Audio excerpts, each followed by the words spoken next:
નમસ્કાર ખેડૂત મિત્રો, આજે આપણે ભીંડાના ખેતરમાં ઊભા છે. આ ખેડૂત મિત્ર છે, તો આપણે એમના પરિચય સાથે જાણશું કે ભીંડાની આ કઈ જાત છે અને કેટલા વર્ષથી ભીંડાની ખેતી કરે છે અને આ વર્ષે શું ટ્રીટમેન્ટ કરી એમણે.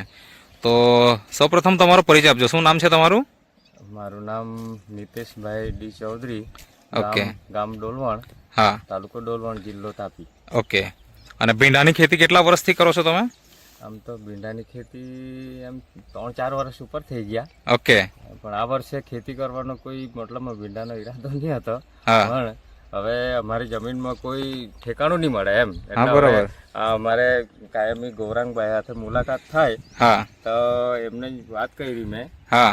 કે હવે આ મારે ભીંડા કરવા છે અને જમીનમાં કોઈ વસ્તુ. અચ્છા, એટલે પહેલા ભીંડા કરતા, હા, પણ હવે ભીંડા કરવાની ઈચ્છા ઓછી થઈ ગઈ. ઈચ્છા ઓછી થઈ ગયેલી. કેમ? કે ઉત્પાદન મળે નહીં. ઉત્પાદન મળે નહીં, હા, અને જમીન પહેલાની જેવી રહી નહીં એટલા માટે. ખર્ચો વધુ થાય એમ. હા. એટલે એમની સાથે વાત થઈ, પછી એમણે મને સોલ્યુશન આપ્યું. હા. કે હવે આપણે આ પ્રોડક્ટ છે એ ઉપયોગ કરો. કઈ પ્રોડક્ટ આજે અહીંયા રાખેલી છે? અહીંયા રાખો. જે અહીંયા આપણે રાખી છે, આ NPK છે, આ વામ છે. એક મિનિટ બતાવો ને કઈ કઈ છે. બધી જ પ્રોડક્ટ, મતલબ નેટસફની આ સ્ટીમરીચ છે, સેત છે, પછી વામ છે, બાયો 99 છે, એન્ટીવાયરલ છે, અને રેપઅપ છે, NPK અને ઝિંક. આ બધી વસ્તુ આપણા જમીનમાં ઉપયોગ થયો છે, હા, બરાબર ને? હા. એટલે તમને સલાહ આપનાર છે આ ગૌરાંગભાઈ. તો મતલબ તમને ભીંડા કરવાની ઈચ્છા હતી જ નહીં, અને તોય ભીંડા કરી નાખ્યા ગૌરાંગભાઈની સલાહના મારફતે, અને નેટસફ કંપનીની આ પ્રોડક્ટ તમે વાપરી. તો વિચાર તમારો બદલાઈ ગયો ભીંડાની ખેતી કરીએ એમ. તો વિચાર બદલાવાનું કારણ એ કે એમણે મને સલાહ એ રીતે આપી કે તમે એક વખત કરી તો જુઓ, આપણું પ્રોડક્ટ વાપરીને પછી કઈ રીતનું રહેતું છે તે આપણે જોઈએ એમ. મને હવે આ જે મતલબ બિયારણ રોપ્યું, પછી એક પાણી આપ્યું, બીજા પાણી અમે ડ્રિન્ચિંગ કર્યું. અચ્છા. ડ્રિન્ચિંગ કરવાથી છોડના ગ્રોથમાં અને ગ્રીનરીથી માંડીને બધું કમ્પ્લીટ દેખાવા માંડ્યું. ત્યારે મને બી લાગ્યું અને મારા છોકરાને બી લાગ્યું કે આની હવે મતલબમાં રિઝલ્ટ છે એમ. રિઝલ્ટ છે એમ. તો તમે બિયારણ રોપ્યું ત્યારથી તમે સ્ટાર્ટ કરેલું કે પછી છોડ મોટા થયા પછી વાપરવાનું ચાલુ કર્યું? કેવી રીતના? આ વખતે શરૂઆતથી જ જેવું. શરૂઆતથી જ શરૂઆતથી એકદમ, મતલબ જયારે બી રોપ્યા અને 2 પાંદડા થયા ત્યારથી ચાલુ કરી નાખ્યું? ત્યારથી જ ચાલુ કરેલું. ઓકે. એટલે મતલબમાં આ શું કે આપણે સ્ટીમરીચ એનો છંટકાવ 2 વખત થયો છે. ઓકે. અને NPK, ઝિંક, બાયો 99 ને એમનું છે તે પાણીમાં 2 વખત થયું અને 1 વખત ડ્રિન્ચિંગ. ઓકે. મતલબ કે આ રીતના તમે અહીંયા વાપર્યું. તો આ છોડ કેટલા મહિનાના હશે અંદાજે? આપણે કમસે કમ હમણાં વીણી થઈ ગઈ 15 ઉપર થઈ ગઈ. અચ્છા. 15 વીણી થઈ. આ 15 મતલબ 16મી તેમ ચાલતી હોય. તો અત્યારે હાલમાં આ કેટલા મતલબ કેટલું કિલો બિયારણ હશે? 2 ક્યારી મળીને 2 કિલોની આજુબાજુ છે. ઓકે. એમાં થોડું ઘણું વેસ્ટેજ હોય એટલે 1.5-2 કિલો સમજો ને. બરાબર. અને જાત કઈ છે? મસ્તાની. એટલે આ જે ખેતરમાં છે અત્યારે આપણે અહીંયા જે ઊભા છે આ મસ્તાની છે. ઓકે.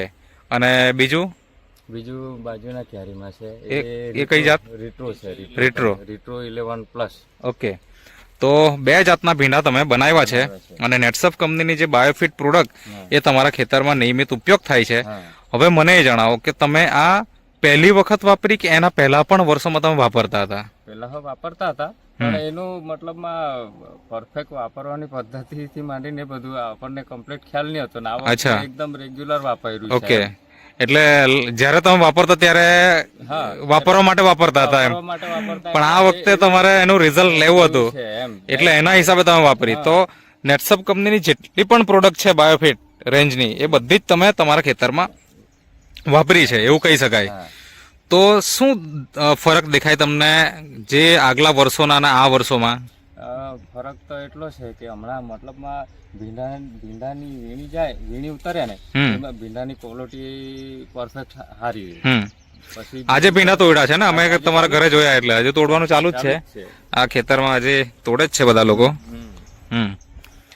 ચાલુ જ છે. તો ક્વોલિટી સારી મળી.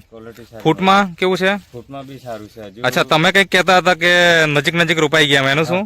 એટલે મારી જમીનમાં મતલબમાં ફળદ્રુપ જમીન નહીં મળે, એટલે અમે ભીંડા કરવા માટે અટકાતા હતા એમ. અચ્છા, એટલે એના કારણે તમે રોપા પણ નજીક રોપી દીધા. એમ. એટલે હજુ થોડું અંતર હોવું જોઈતું હતું એમ. અંતર હોવું જોઈતું હતું. તો આ ફૂટ જુઓ તમે. હા, મતલબ કે આ બતાવો ને, ફૂટ બતાવો ને. ફૂટ છે જો. હા, એક છોડ છે બરાબર. હા, છોડ જેટલી જ છે આ રહ્યા ફૂટ. આ બીજી પણ ફૂટ છે બરાબર. હા, અને જે આનો લાગ ખરો ને આ નજીક જ છે બરાબર છે. એટલે આવું જ બીજા છોડ ઉપર પણ છે. અહીંયા બધા છોડ ઉપર તમે જોઈ શકો છો. આ અહીંયા જુઓ તો તમારે 1 ફૂટ 2 ફૂટ 3 ફૂટ 4 ફૂટ છે. હા, એટલે 3 થી 4 ફૂટ એવા દરેક છોડમાં મતલબ સારું જ છે રિઝલ્ટ એમ. તો હવે પછી ભીંડા બનાવશે તો તમે દૂર રોપશો, એનો મતલબ એવું થાય બરાબર ને? એટલે રિઝલ્ટ તો તમને મળ્યું છે બહુ જોરદાર. જે તમે વિચારેલું હતું કે આટલું સારું રિઝલ્ટ આવશે એમ? ના, એટલું બધું એવું નહીં વિચારેલું. મતલબમાં આટલી ગ્રીનરી રહે એવું નહીં લાગેલું. મતલબમાં મેં બીજાના ખેતરોમાં તો જોવા નથી ગયા. અચ્છા. પણ છે ને હવે બીજા ખેડૂતો પરથી મેં સાંભળ્યું કે હમણાં છે ને મારી તો 15 થી 16 વીણી થવાની, બીજાની તો 15-16 વીણીમાં જ પાંદડા પડી જવાનો પ્રોબ્લેમ આવી ગયો. અચ્છા, ઘણા બધા પ્રોબ્લેમ એમ. અચ્છા, એટલે રોગ પ્રતિકારક શક્તિ ઓછી હોવાના કારણે ભીંડાનું ઉત્પાદન તો 15-16 વીણીમાં એ લોકોનું હવે ઓછું થઈ ગયું કહેવાય, બરાબર ને? પાંદડા પણ નીચે પડી ગયા અને આવું બધું. અને આપણે અહીંયા જોવા જઈએ તો એકદમ છોડ તો એકદમ ગ્રીન દેખાય છે, હજી શરૂઆત જ થઈ છે, બરાબર ને? તો શું ઉમ્મીદ છે, કેટલીક વીણી થશે એવું દેખાય અંદાજે અનુભવના હિસાબે? તમને કેટલી વીણી તોડવાનો ટાર્ગેટ રાખ્યો છે? અમને તો હવે છે ને માર્ચ મહિનો પૂરો થાય તો સારું, કેમ કે હજુ શરૂઆત થયેલી છે માર્ચની. આજે માર્ચની પહેલી વીણી થવાની. હવે એમાં અમને 15 વીણી મળે. બરાબર. એટલે એ 15 વીણી મળે એની સાથે અમારે ટોટલ 30 વીણી થશે. બરાબર છે. ટોટલ 30 વીણી. એટલે હજી બીજી 15 વીણી કરશો? 15 વીણી થવી જ જોઈએ એમ. કેમ એના કરતા વધી પણ જાય તો? એ તો વધે, પણ કારણ કે આપણી બાયોફિટ દવા જે લોકો રેગ્યુલર વાપરે ને એની તો 50, 55, 60, 65 સુધી પણ ગઈ છે એમ. બરાબર ને? હા, એ બધાની જમીનમાં ફેરફાર હોય શકે થોડો ઘણો, એના કારણે થોડું આમ તેમ થાય.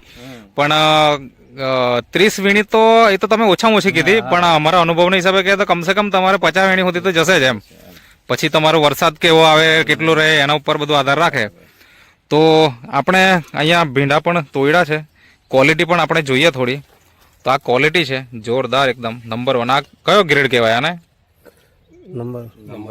નંબર 1 ગ્રેડ કહેવાય, બરાબર. તો બજારમાં શું ભાવ અત્યારે હાલે મતલબમાં અમારે વ્યારા માર્કેટમાં જાય એમ તો બજાર ભાવ ઊંચો રહેતો છે, પણ અમે ડાયરેક્ટ જ અમે જાતે જઈ શકતા નથી. એટલે કોઈ વખત 1000 આવે, કોઈ વખતે 950 બી આવે. 1000 ની આજુબાજુ અત્યારે ચાલે છે.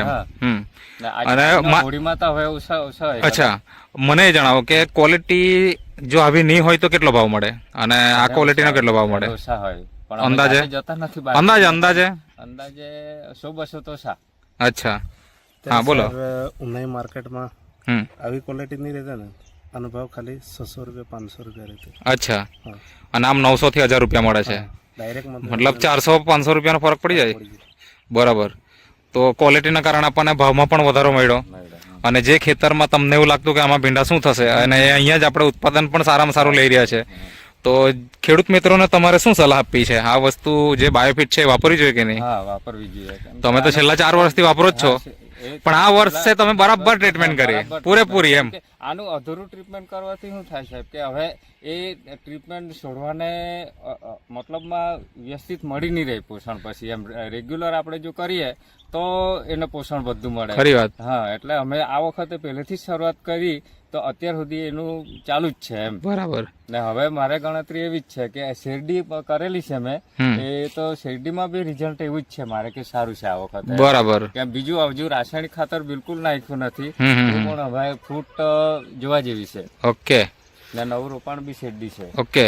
લાસ્ટ 4 થી 5 વર્ષથી આવું છું. હમ ત્યારે યુઝ કરતા પણ એટલું બધું નહીં. હમ પણ આ વખતે મેં પહેલેથી પદ્ધતિસર ઉપયોગ કરાવ્યો કે હજુ અત્યારે જોવા જઈએ ને છોડ સર તો એવું લાગે કે કદાચ 4-5 તોડ થઈ ગઈ. હા બરાબર છે. હા કે અમે રોજના રેગ્યુલર ભીંડાના ખેતરમાં ફરતા જ રહીએ લોકોના. કોઈને આ વખતે કેવું વાતાવરણ તે ટાઈમે બહુ ટફ હતું હમ તો જે ભીંડાની હાઈટ થવી જોઈતી હતી ને તે લોકોની થઈ નથી. બરાબર. હા ને ગ્રોથ આવવો જોઈતો હતો તે ટાઈમે નહીં આવ્યો. હમ તો તે ટાઈમે બી એ લોકોએ આપણું મેં મારા હિસાબે કીધું કે આપણે આ NPK વામ ઝીંકનો ડ્રિન્ચિંગ કરાવ્યું તો તેમથી એમના ખેતરમાં અત્યારે જુઓ ને તો ભીંડા એક સરખા છે. બરાબર. હા એક ભાગ છે જરાક ત્યાં પડસો વધારે છે તો તેના કારણે જરાક જોવા મળે. બાકી લોકોના ભીંડા જોવા જાય સર તો અમુક વિસ્તારમાં બહુ ઊંચા અમુક વિસ્તારમાં નાના પણ એટલે અત્યારે આ એક સરખું છે. ઓકે. ને એમની જમીન બી તેવી છે ને સર તો બી આપણને આ બાયોફિટના પ્રોડક્ટથી આપણને રિઝલ્ટ અહીંયા સારું મળ્યું છે. બરાબર છે. કેમ કે આ જે આપણે ખેતરમાં ઉભા છે ને હા. અહીંયા અમે ભાત કરેલું ને હા. તો ચોમાસામાં ગૌરાંગભાઈ જાતે જ આવેલા કે અચ્છા. ભાત મતલબ રોપેલું ને હા. રોપેલાથી થોડુંક એનું Growth થયેલો એમ. ગ્રોથ થયેલો એમ એવું છે. એટલે ઘૂંટણ સુધી બી નહીં આવેલું એવું? હા આ જમીનમાં ઉત્પાદન લેવું મને બહુ કઠિન લાગતું એટલે ભીંડા જ નહીં કરવાનો હતો પણ આ વખતે વળી આ બધું શરૂઆતથી કર્યું તો મને એમ ખેતરમાં ઉભેલા છું તો શાંતિ થઈ કે હવે જરાક એમ ઉત્પાદન લઈ શકીએ એમ. ખરી વાત છે. છે. સર લોકોને એવું લાગે કે આ બાયોફિટ પ્રોડક્ટ મોંઘી છે પણ એનો ડોઝ છે ને વીકમાં એકવાર યુઝ કરવાનો છે ને 1 કિટ લેવો તો 1 કિલો બિયારણમાં કદાચ એ લોકો 1 થી 1.5 મહિનો યુઝ કરી શકે. બરાબર છે. તો માર્કેટ હિસાબે જોવા જાય તો એનો આપણને સસ્તું જ પડે છે હમ પણ લોકોની મેન્ટાલિટી એવું કે પેલું કેવું છે પ્રોડક્ટ મોટી લેવી પડે ને એટલે લોકોને એવું લાગે કે આ મોંઘી છે. બરાબર. એના કારણે લોકો યુઝ નહીં કરી શકતા. પણ હવે અહીંયા માનો કે આપણે આ દવા નહીં વાપરેલી હોતે તો અત્યારે કેટલું ઉત્પાદન રહેતે કે શું રહેતે એમ શું લાગે? ત્યારે તો મારા ભીંડા એટલે થતે કે નહીં થતે એનું એ જ મોટો પ્રશ્ન છે એમ. એ મોટો પ્રશ્ન અમે એટલે જ પહેલા શરૂઆતમાં મેં કીધું કે હું ભીંડા જ નહીં કરવાનો હતો પણ ગૌરાંગભાઈ સાથે પહેલા જ અમારી ચર્ચા થઈ કેમ કે હું 3-4 વર્ષથી એમના કોન્ટેક્ટમાં છું એટલે એક મિત્ર જેવા થઈ ગયેલા છે એટલે એ રીતનું હું સલાહ લેમ કે હવે ખેતી કરવી હોય તો આ રીતે કરવી છે અને તમારું માર્ગદર્શન હોય તો જ તો જ કરવાની છે. બરાબર છે. સર ગયે વર્ષે હમણે એમના કોન્ટેક્ટમાં એક જગ્યાએ અમે ગયેલા એ બી નજીકમાં જ છે વિસ્તારમાં તો એમનું બી એવું જ હતું ખેતરમાં તમે જુઓ તો અમને બી એવું લાગેલું નાનું ખેતર કદાચ 700-800 ગ્રામ. હવે એમને અમે દવા કઈ રીતે આપીએ કે ખેતરની હાલત જોઈને તો એ ભાઈએ ત્યારે અમારા પાસે આખી કીટ લીધી ને આ વખતે એમણે પાછા અમને પહેલેથી બોલાવ્યો ને વચ્ચેના ટાઈમે અમે ગયેલા નહીં એટલે આ વખતે એમણે કીધું કે ગઈ વખતે તમે દવા તો આપી ગયેલા એટલું સરસ રિઝલ્ટ રહ્યું ને તો અમારા ઘરના કહે કે આ વખતે તમે પહેલેથી બધી જ દવા આપી જાઓ તો તેમને બી એક કીટ આવી ગઈ છે. ઓકે. તો જોઈ શકો છો ખેડૂત મિત્રો કે જે ખેડૂત મિત્ર આજે જે આ ખેતર છે આ ખેતરમાં ભીંડા બનાવવાના જ નહીં હતા આજે ભીંડા પણ બનાવ્યા છે ઉત્પાદન પણ સારું લઈ રહ્યા છે અને બજારમાંથી ભાવ પણ સારું રહ્યા છે.